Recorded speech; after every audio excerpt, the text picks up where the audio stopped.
So you want to fix your credit, but this guy is telling you that Metro 2 is the way to remove collections, charge-offs, repos, bankruptcy, student loans, and hard inquiries using their free Metro 2 software called Dispute Beast or Dispute Panda.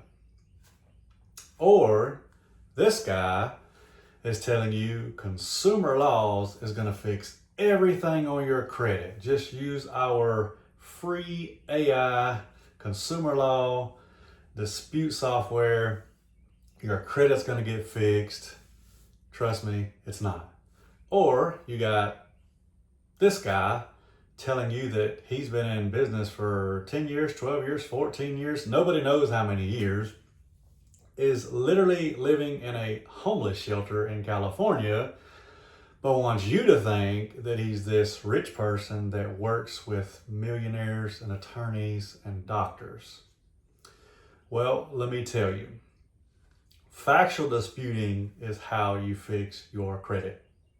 Not Metro 2, not consumer laws, not some homeless crackhead in California that has absolutely no idea how to fix credit. He just has virtual assistants that do all the work for him. Listen, you don't have to hire me. You don't have to hire anybody. This is something you can do yourself.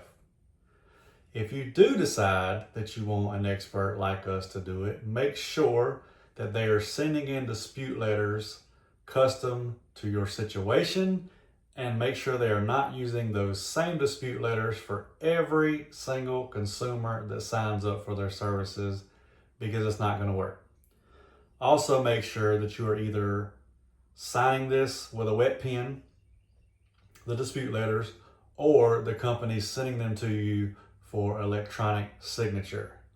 This eliminates most stall letters, but if it doesn't eliminate those stall letters, you can definitely use this against the credit bureaus to sue them if they do stall.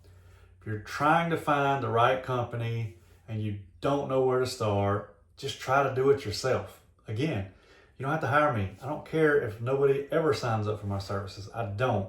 I'm here to help the people that are serious and want my help. And if you don't know where to start, simply try to do this yourself. If you have any questions, leave them in the comments. Hope you have a great day.